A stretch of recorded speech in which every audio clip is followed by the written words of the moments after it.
আপনি তাদেরকে মাফ করে দিচ্ছেন এত তাড়াতাড়ি।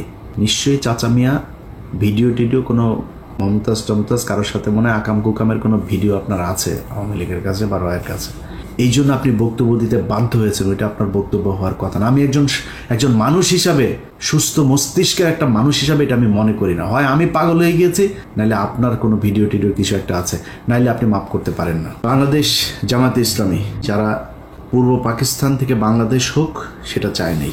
মূলত তারা এই দেশে যে স্বাধীনতা পরবর্তী সময় সেই দেশে বসবাসের অযোগ্য। তারা বাংলাদেশের একটা অপশক্তি, পাকিস্তানি অপশক্তি। তাদের এই দেশে রাজনীতি তো পরের কথা, ওই নামে এবং ওই ব্যক্তিরা এই দেশের নাগরিকত্ব পাওয়ার তাদের আমি মনে করি মরণোত্তর নাগরিকত্ব বাতিল করা উচিত, কারণ তারা এই দেশে স্বাধীনতা চায় নাই। আপনি পশ্চিম পাকিস্তানের পক্ষ হয়ে যুদ্ধ করলেন, পূর্ব পাকিস্তান স্বাধীন হয়ে গেল, আপনি আবার পূর্ব পাকিস্তানে থাকার জন্য আপনার এত খায়েশ কেন? আবার পূর্ব পাকিস্তানে আপনি রাজনীতি করবেন, সেই দলেই রাজনীতি করবেন, এত ঘাটতেরামো কেন? আপনাদের এই ঘাটতেরামোর কারণে আজকের এই বাংলাদেশে অসংখ্য মানুষ গুম হয়, খুন হয়, ধর্ষিত হয়, ধর্ম পালনের সমস্যা হয়, ইসলাম পালনের সমস্যা হয়, এই দেশের দাড়ি টুপি রাখতে সমস্যা হয়। আপনি এসে তারপরে শুরু করলেন রাজনীতি করার সুযোগ দেওয়া হইল। দেওয়ার পরে আপনি 91 সালে খালেদা জিয়াকে সমর্থন দিলেন, সরকার গঠন হইল। 91 থেকে খালেদা জিয়া 96 পর্যন্ত কি দোষ করেছিল যে আপনি 96 সালে শেখ হাসিনার পক্ষে যায়া খালেদাকে হটানোর জন্য জীবন মরণ দিয়ে যুদ্ধ করলেন? কি করেছিল খালেদা জিয়া আপনার সাথে? এই দেশের বিরুদ্ধে অবস্থান নিয়েছিল। বিএনপি দুর্নীতি করেছিল, দুর্নীতি আজকে করে নাকি, কালকে করবে না। বিএনপি আবার আসলে আবার করবে। আওয়ামী লীগ কি করেছে গত 15 বছরে দেখেন না চোখে? বিএনপি বলেন, আওয়ামী লীগ বলেন, সবাই দুর্নীতি করেছে। তো আপনি 91 থেকে 96-তে আপনি জানেন না শেখ হাসিনাকে বাংলাদেশে ইন্ডিয়া পাঠিয়েছে কেন? 91-তেই তো ইন্ডিয়া তাকে বসাতে চেয়েছিল, পারে নাই, 96-তে বসাবে।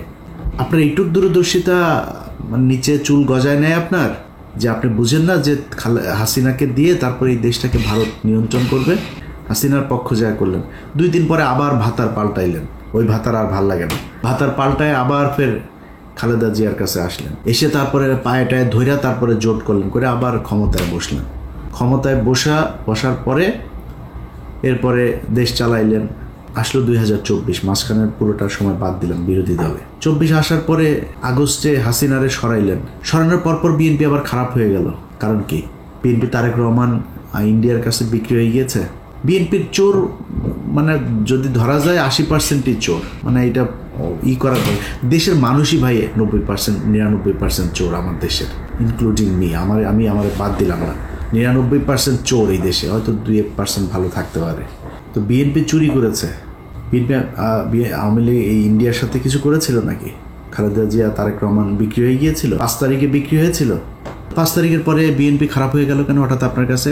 আপনার বাল গজায় নাই যে এই আপনি যদি বিএনপির সাথে দ্বন্দ্ব করেন তাহলে ইন্ডিয়া আবার এখানে ঢুকবে? এসে আপনি বললেন যে আপনি কি সবাই মাফ করে দিয়েছেন আপনি আওয়ামী লীগকে। চাচার সমস্যা কি? ভিডিও টিডিও আছে নাকি রয়ের কাছে? টাকা পয়সা লেনদেনের কোনো কিছু আছে? সমস্যাটা কোথায়? আপনি এসে বললেন মাফ করে দিলাম, তো আপনার কথা হওয়ার কথা না। আরে ভাই, গত 15 বছর এই দেশটা ইন্ডিয়ার কাছে বিক্রি করে দিয়েছিল। আপনি সেই দেশের স্বাধীন হবার পরে আপনি তাদেরকে মাফ করে দিয়া তারপরে তাদেরকে নিয়ে থাকতে চান। কারণ কি? বলা দরকার মানুষের কাছে কোন কারণে, কি স্বার্থ দেখে বা কোন যুক্তিতে আপনি তাদেরকে মাফ করে দিচ্ছেন এত তাড়াতাড়ি। বিএনপি শুরু করলো, জামাত টানছে, আমাদেরও তো তাহলে সবাই টানা দরকার। টানাটানি আওয়ামী লীগের কে কত নিতে পারে, এদের কাছে সবচেয়ে প্রিয় মানুষ হয়ে গেল আওয়ামী লীগ। 5 আগস্টের পর থেকে আজ পর্যন্ত বলেন তো আপনি এদের কাছে নির্যাতিত হইলেন, এতটা দিন ধরে নির্যাতিত হইলেন, এদের ব্যাপারে আপনার কোনো সমস্যা নাই, কোনো অভিযোগ নাই।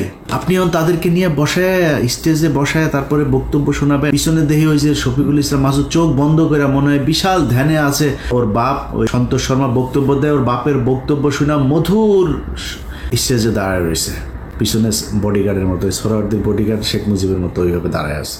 এটা এই জন্য এই 15 বছর এই জন্য মানুষ জীবন দিয়েছে। আপনারা অলমোস্ট সবাই জেলে গিয়েছেন আমি যতটুকু জানি। জেলে যাওয়ার পরে আপনার স্ত্রী বা মেয়েকে পুলিশ আপনাকে ক্রস ফায়ার দিবে এটা মনে করে তারপরে ধর্ষণ করেছে, ধর্ষণ করে পেটে বাচ্চাও দিয়ে দিয়েছে, অ্যাবর্শন তো আর করাইতে পারে না লজ্জা শরমে। আপনাদের ঘরে যদি এরকম একটা বাচ্চা টাচ্চা যদি থাকে, মনে করেন থাকে, কেমন লাগবে? আসতে কিনা ওইটাও তো আল্লাহই জানে। থাকতে পারে না। কেন বললাম জানেন কথাটা? এই পুলিশ অফিসার এক ব্যক্তিকে ধরে তার স্ত্রীকে তার স্বামীর ক্রসফায়ারের ভয় দেখিয়ে রোজা ভাঙিয়ে রোজার মাসে তারপরে ধর্ষণ করেছে। এরকম 16 জন আমাদের বাংলা এডিশন অফিসে গিয়েছিল। তো বাংলা এডিশনের কাছে যারা গিয়েছে ওরা তথ্য দিতে চায়, নাম টাম বলার পারমিশন দিচ্ছেন। তা বললাম নাম টাম কিছু যদি না বলি, কোনো পুলিশের নাম বলতে দেবেন না। ওরা লজ্জায় কারণে বলতে চায় না। তো এখন ওই ব্যক্তি শুধু আমাদের কাছে বক্তব্য দিয়েছিল, কারণ ওর স্ত্রী মারা গিয়েছে। এগুলো নিয়ে দ্বন্দ্ব, সাংসারিক দ্বন্দ্ব, তারপরে আবার উনি গর্ভবতী ছিল, সমস্যা মিলে হঠাৎ করে মারা গিয়েছে। স্বামী স্ত্রীর মধ্যে এটা নিয়ে খুব খারাপ পরিস্থিতি চলছিল, মারা গিয়েছে। সে লোকের কথা শোনেন নাই? ওই লোকের স্ত্রীকে এইভাবে জোর করে ধর্ষণ করেছে। আমরা তো জানি না আরো কত মানুষের স্ত্রীকে এইভাবে ধর্ষণ করেছে যারা আমাদের কাছ পর্যন্ত পৌঁছাইতে পারেনি। আপনি মাফ করে দেওয়ার কে? তাদের কাছে জিজ্ঞেস করেছেন? ভারত গেল 15 বছরে যা করেছে সেটার শাস্তি হতে হবে। শুধু শাস্তি না, সারা জীবনের জন্য তাদেরকে নিষিদ্ধ করতে হবে। আপনি 2 দিনের মাথায় মাফ করে দেন। বিএনপি তো ভাই খালি খালেদা জিয়া, তারেক রহমান, জিয়া পরিবার বাদ দিলে বিএনপির 90% মানুষের সাথে আওয়ামী লীগের কোনো পার্থক্য নাই। আপনি যদি নাকি এই ভারতের ইস্যুটার সামনে নিয়ে এসে যদি বলেন, ভাই বিএনপির বহু মানুষ আছে। এই যে সালাউদ্দিন দেখেন না, সালাউদ্দিন ইন্ডিয়াতে ধরে নিয়ে গিয়েছিল, আমরা জানি, ধরে নিয়ে যে তাকে গুম করেছিল। ওই গুম হয় নাই, ওই বাংলাদেশের মানুষের গুম করছিল। ইন্ডিয়াতে বসে সে আমাদের সাথে ফোনে কথা বলে, আমার সাথে অনেকবার কথা হয়েছে। ইন্ডিয়াতে বসে থেকে কথা বলে আমার সাথে, অনেক ইনস্ট্রাকশন দিত, ভাই এরকম করো, এরকম এই সেই। খুব অবাক হইতাম যে ইন্ডিয়াতে বসে সে কথা বলে, তারে কিছু বলে না। তখন কিন্তু আমরা এটা নিয়ে আলোচনা করতাম। সমস্যা এরা আসলে ইন্ডিয়া নিয়ে গিয়েছে ভাব ধরানোর জন্য। সে আসলে রয়েরই লোক, ওইখানে নিয়ে তাকে ট্রেন আপ করা হচ্ছে বিএনপিকে, যাতে সে দেশে গিয়ে তারপরে সার্ভিসটা দিতে পারে। সেই সার্ভিস এখন এসালাম টেসালাম এদের সবাইকে বাঁচায় সালাউদ্দিন সাহেব দিচ্ছেন। মির্জা ফখরুল এই দলের দ্বিতীয় পার্সন, তার মতো লোক ভারতীয় এজেন্ট। এরপরের আর কে কোথায় আছে আমরা জানি না, এটা নিয়ে আজকে কথা বলছি না, যেহেতু আজকে ওইটা বাদ। তো মানুষের প্রত্যাশা জামাত ইসলামের উপরে অনেক বেশি, বিশেষ করে ভারতের ক্ষেত্রে। কারণ ভারতের সাথে আপনারা 71-এ হেরেছেন।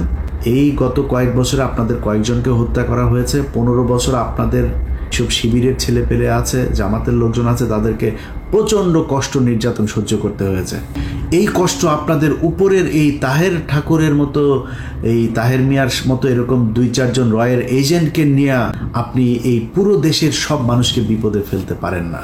জামাতে ইসলামকে নিয়ে অনেক কিছু বলার মতো সুযোগ ছিল, কিচ্ছু বলি নাই। জানেন এটিএম আজহার এখনো পর্যন্ত জেলখানায় আছে। বাংলাদেশের মানুষকে বিষয়টা বলি, কেন আছে জেলে জানেন? জেলে আছে জামাত ইসলামের কয়েকজন নেতার কারণে। তারা ইচ্ছা করে তাকে জেলখানায় রেখেছে, তারা চায় না সে ছাড়া পাক। 5 তারিখের পর থেকে এখনো পর্যন্ত জামাত ইসলামের অনেক নেতার বাড়িতে আওয়ামী লীগের লোকজনকে লুকিয়ে রাখা হয়েছে। শিবিরের ছেলে পেলে যায় কিছু কিছু জায়গা থেকে তুলে দৌড় করে তারপর জামাতের সাথে যুদ্ধ করে তাদেরকে বের করেছে। জামাত ইসলামের সাথে শিবিরের একদম খুব স্পষ্ট কিছু দ্বন্দ্ব, তারা সেই বিষয়গুলো বাইরে আসতে দেয় নাই, কিন্তু সেই দ্বন্দ্বগুলো এখন প্রকাশ পাচ্ছে। জামাত ইসলাম, ইসলামী ছাত্র শিবির থেকে শুরু করে যারা এই দলের সমর্থক কর্মী যারা যেখানে আছেন, আপনারা যদি মনে করেন ভাই সন্তোষ শর্মার মতো লোককে এরকম একটা জায়গা দিয়ে জামায়াতে ইসলাম ভালো কাজ করেছে এবং আপনারা সেটাকে সমর্থন দেবেন, আমার কোনো সমস্যা নাই। কিন্তু আজকের পর থেকে জামায়াতে ইসলামকে কোনো জায়গায় কোনোভাবে ছাড় দিয়ে ইলিয়াস হুসাইন কথা বলবে না।